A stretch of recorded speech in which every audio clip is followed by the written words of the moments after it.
Good morning, everyone. John Henry Silver here with you as always. It is 7 a.m.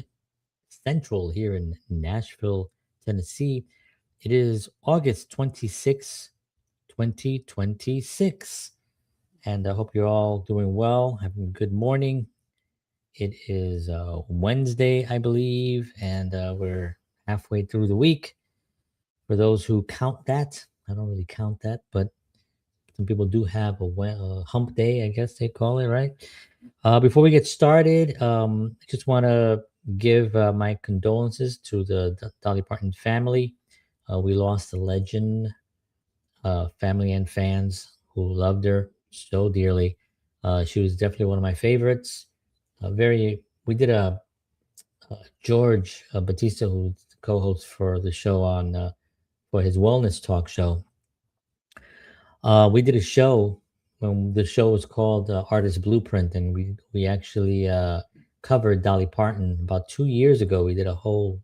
We just really loved her. I mean, we still love her, and she was so important to us. And growing up, for me in particular, my mom was a big fan of hers and introduced me to Dolly and a lot of other music. My mom was a big music lover, and it was one of those losses that I always thought that I really, really, really hurt, like it did to many, many others. Um, anyway, just want to, Dolly, thank you so much for everything you've done for us, and you certainly impact the world in a way that's going to be remembered for a long time. All the programs that you did, and if you're interested, you can check out that video. It's on our channels out there. You can just type in my name and then Dolly Parton, and you'll see we did a show about 2 years ago on it and on her, and it was incredible, incredible loss for all of us. So, um, safe travels, Dolly. Thank you very much. All right, so today I'm gonna be covering uh, this whole trial with Meta. They had to pay like some crazy amount, some 400 and I'm sorry, $942 million that they had to pay. Now I know for Meta, they had that probably in their stock. Zuck has that in his wallet in singles, but it's still a significant amount because it actually means that what they did or what they're doing, there's something wrong, and they were found guilty. They have to actually pay. It was a verdict. It was a loss. They have to pay this money to an individual, about their children being affected by this, by the internet, by Facebook. I mean, I was pretty blown away when this actually came about because I thought they were so well protected, sort of like the pharmaceutical companies, right? How well protected they are, where you can't sue them, you can't do anything to them, you can't do anything. You just gotta just die, take the medicine, and just die. If you die, you die. But here is something, a very powerful company that was very surprising to see them lose a verdict. Now, I've been watching the Meta trial closely because social media isn't just something I use. It's a major part of my professional life for years. I've built shows, interviewed incredible musicians and filmmakers, created content, helped organizations tell their stories, and use social media as a way to connect people with ideas, opportunities, and with each other. So when I hear people talking about the possibility of changing the very features that made these platforms so powerful, I don't just think about Meta.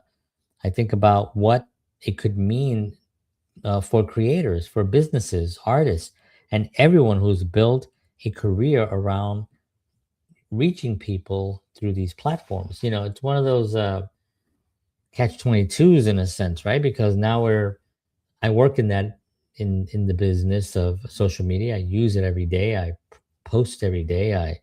I interact every day. I try to come up with content and ideas of things to share and articles. And sometimes I like to press buttons and see where people are on a topic and throw up a comment or an article or a post or something or a meme that's going to create a little bit of a buzz, a little bit of an interest in the conversation. Then I got people out there that would feed me all the fodder I need to get those posts going and percolating. And so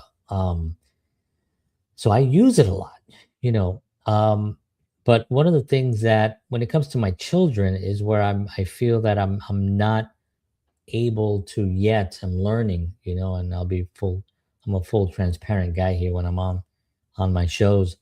Um, I don't fully know how to balance that yet. My wife and I have been a little bit struggling with that actually, to be honest. And you know, at the same time, like being a father, I have two kids. It gives me a completely different perspective. Like I understand the incredible value of social media, but I also understand why we have to take it seriously.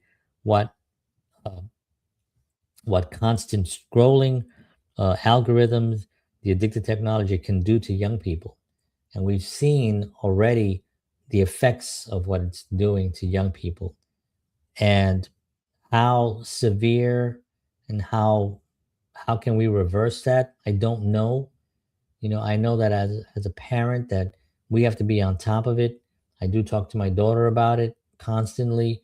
Um, I talk to my son. You know, he's into the VR and the headset. It's like his world that he loves to be in.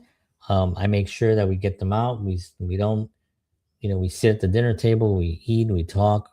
Not as much as I would like it, but we do actually communicate. But it's one of those things where I don't know if I'm doing the right thing, you know. And there's a difference between using technology as a tool and allowing technology to become the thing controlling your attention. You know, and as a parent, you know, I want my kids to, you know, experience the real world. I want them to build relationships, create things, develop confidence, and have, you know, and learn how to think for themselves. You know, I want them to have their own opinions. I want them to not simply become just another number in the algorithm, you know, designed to keep them watching. That's the thing. These algorithms are purposely put together. These systems are purposely put together to keep people on the screen. And the younger the people, the more, you know, you can manipulate them, you know. And some of these platforms are very manipulative. And it's very, very tragic and very, very sad. You know, for me, the answer isn't to destroy social media. You know, it's to make sure we remember what social media is supposed to be for. Some of the most meaningful things I've done professionally have happened because of a connection I made online. I've met artists, filmmakers, entrepreneurs, executives, and creative people. I never would have come, I never would have crossed their path if it wasn't for social media. I've been able to put my own work out there into the world and give other people a platform to tell their stories. And I love that when I interview someone and I give them an opportunity to tell their stories and I'm asking questions. It's just a wonderful experience.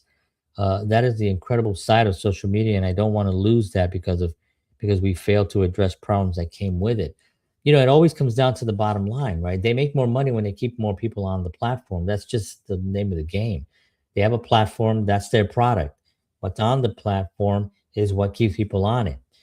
What's on it has to be interesting enough, and it has to be there has to be some profitability in it for them to want to keep you on the platform. So you're constantly being bombarded with certain things, whether there's ads. It may be ads that they think you're interested in. There may be people that they want you to connect with. Who knows what those ads lead to? And who knows what those people that are out there lead to? I make sure I always warn my kids. And I think that's the key thing. And again, I can't sit here and say that I know what I'm doing. All I could say is that I know that we have a very open communication with my kids. They know how we feel about it. They know that we're constantly, you know, looking at them. We have the phones set up where I can control when we turn them off and on, and I can control the watch time and all those things. So they are aware of that. We do have you know, we do talk a lot about it a lot. And I think that's the biggest factor. I think being able to communicate openly with your children on things that are dangerous in the world, that's never been any different. It's always the same, right? I mean, when we were young, my mom would tell me about, staying away from drugs and, don't hang out with people that are doing drugs or selling drugs. We be very careful who you're out there with, make sure you see what they're doing. And if they're doing something, just excuse yourself and walk away. Don't stay involved. And I did that, and it saved my life. I was able to avoid drugs. I was able to avoid smoking and being in the environments that were dangerous. I was able to leave the environment. If I saw something was not right, I would leave. And it really served me well, and it saved me. Who knows what it saved me, right? That was just open communication that my mom had with me. She told us to not mess up. And my brother and my sisters, for the most part, we made it. I mean, we're not like, exactly where, or at least I'm not exactly where I want to be just yet. I'm approaching there. I'm not far. But even when I get there, I want more. I want to be able to improve myself. And same thing with my family. So there is the idea that communication is always the solvent, always the solvent. More communication is always the solvent. And we've known that for a long time, way before social media. So it's no different now. And I think it's important. I think it's important that we have the right way of communicating. You know, my wife and I talk about this a lot. Are we communicating properly? Are we trusting them? Are we showing them that? And I always tell them, I say, listen, I trust you guys. I trust my daughter. I trust y'all. I do not trust some of the people that are out there. We know that there are individuals that are out there in the world that are not so nice. They are not a nice people, right? They sit out there and all they do is fish for whatever deviant thing they can think of that they want to do. They're evil people, right? They're out there. And where do they want to go? Oh, they want to go where the children are because that's the one they want. They want to ruin the children, right? This goes not only for deviant behavior, the pedos and those guys. This is also for people that are um, trying to get their minds messed up and confused. The whole "are they boy girl" kind of thing. That whole nonsense is out there as well, trying to infiltrate. Just leave the kids alone. Let them figure things out. Let them grow up. Let them have experiences. Let them feel something and then shift. Don't just identify them instantly. And I think things like that are also evil. I mean, I really do believe that that is evil. That is a suppressive thing to destroy the mind of a child. And on social media, this is what happens. And now, I'm sort of being a little hypocritical, right? Because here I am on social media doing this show, doing it on platforms like, well, I don't really do my show on the Zuckerberg network, but I can't mention some of the networks because the other networks get jealous. But I'm on social media. I'm on there constantly. So it's very difficult for me to tell my kids not to do something that I do every single day. You know, now they know that I do it for work. They know that I do it to promote my show and my content and my films, but they do not know the difference. They think they're doing something productive as well. They're talking to their friends. They're hanging out with their friends. My son is very much into VR and into editing, little videos and stuff for YouTube, which I manage for him.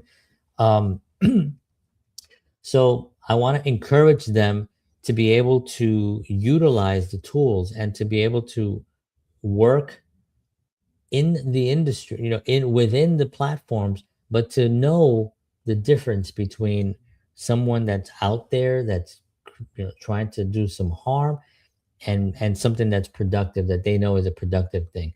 They need to be in the present time. They need to be aware. They need to know the tones of what's coming through them. They need to know if this is a real person here.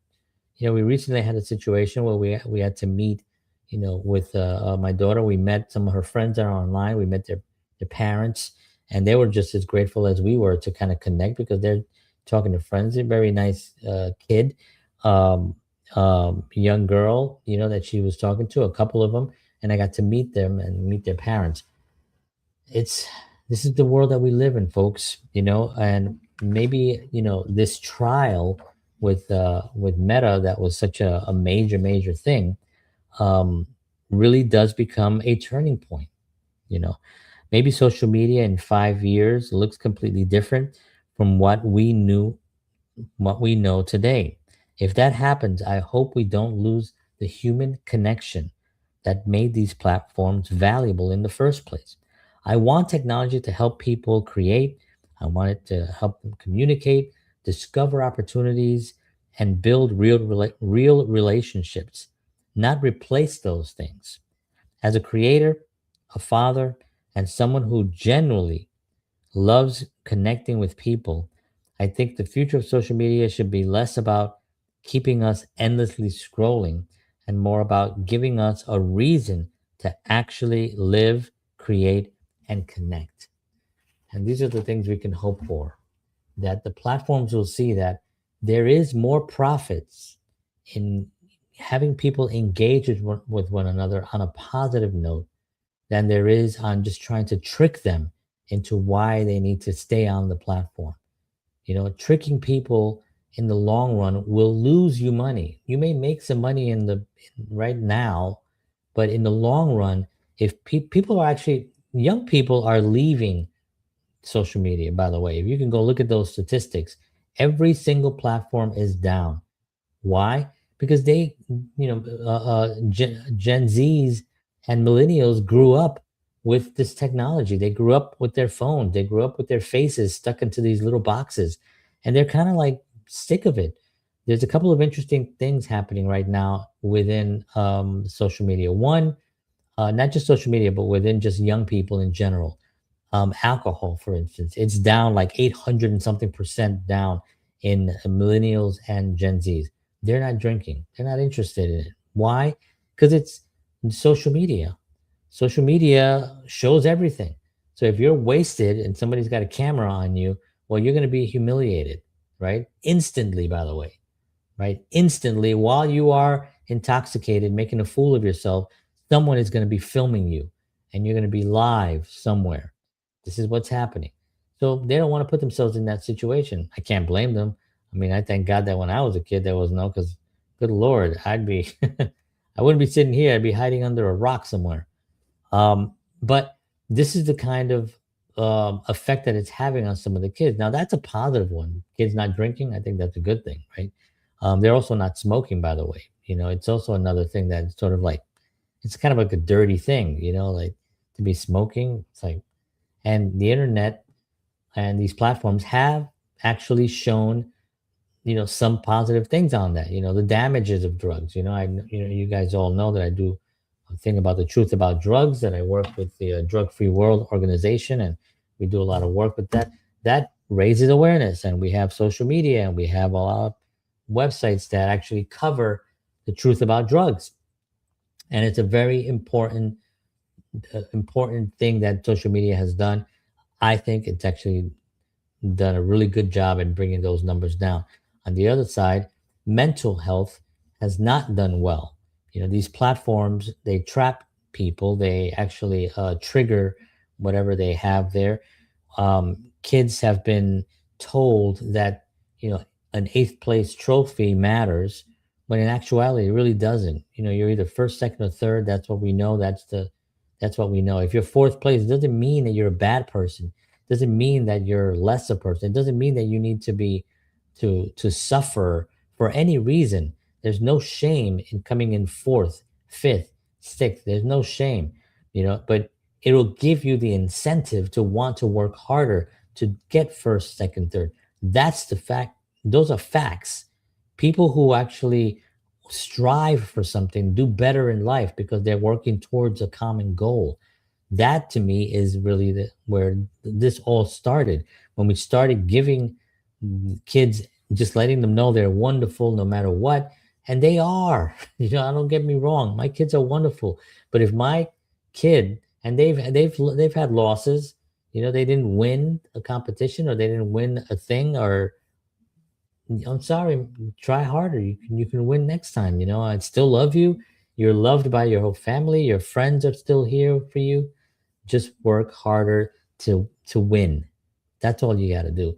That whole thing went into this whole social media thing where everyone is wonderful, right? No matter what shape you're in, whether you're on maybe unhealthy and you're overweight, you're something that you can actually control, that you're not controlling, that you're not taking responsibility for, that's been put on a pedestal. Well, this is hurting kids psychologically. By the way, this is not me. I'm not a professional psychologist, so don't take my word for it. I'm not a professional mental health person, although I do have a lot of experience in with dealing with the modern science of mental health, which is Dianetics. But don't take my word for it. Just go research the numbers on your own. You can see what's happening right now. Mental health has really been damaged because of this. We're just allowing young people to not take responsibility for certain things. And the platforms, they feed on that. They love it. They want to keep you on there. So if you're interested in one thing that's kind of like or if they show you something that's not productive, that can really trigger you and young people, they'll keep doing it, especially if you stay on the platform longer. Remember, when you scroll, they see the scroll. When you stop for 5 seconds on one thing, they're gonna say, "Oh, they stopped for 5 seconds." If you stop for 10 seconds, they're gonna show you something else related to those 10 seconds, because for 10 seconds your attention was there. And that's how these algorithms work, especially on some of the platforms that are not here in America. The popular one, which I'm actually live on there right now as well. It's with a T and a T. That platform is very, very, very good at that. And there's a lot of other ones that actually have that same type of system where they will continue to throw something that caught your attention, whether that thing is triggering or not, whether it's an aberration or not, doesn't matter to them. They want to keep you on it. Why? People that are on it will spend more money. Kids have a little bit of money. You spend $5 here, $5 there on little hair things or whatever it is, you're getting manipulated, and you will. Now, is that to say that that it's not a good thing to see shopping and to be, hey, I don't want to buy this, this is good, this is going to make me happy. It's not that. It's the way they do it, the way it's being done, and then what comes afterwards. So this is my take on it. I think that in order to handle your children and my children, the key thing is communication. Really, really communicate with your children consistently. I'm talking about daily, on their platform, on their screen time, their usage. What are they on? Who are they talking to? Be annoying to them. It's okay. It's okay. They will get over it. They are not going to suffer mentally because their parents care about them too much.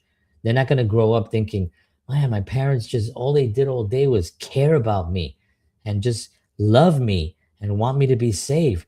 That's so annoying.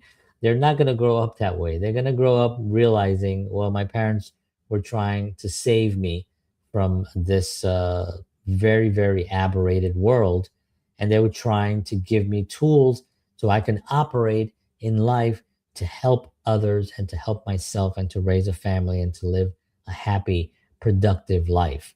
That's what the parents wanted to do. That's what we want to do, and I recommend you do it. It's very uncomfortable when you first start it. You have to take that leap because at the other end of not doing it is disaster. Statistics have shown that already. You don't have to take my word for it. Go out there and research it. It is happening. And now the courts are aware of it. And now with this court case, $942 million case that Meta just lost, now they know. Now, what does that mean for the other platforms? I don't know. Are there going to be a lot of lawyers going like, let's sue every platform and make a lot of money? Maybe.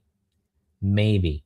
This is why the pharmaceutical company can't take that risk because all they do is damage people with their medicines, most of their medicines, not all of them, but a good portion of them. I'm not talking about doctors and treatment. I'm talking about drugs.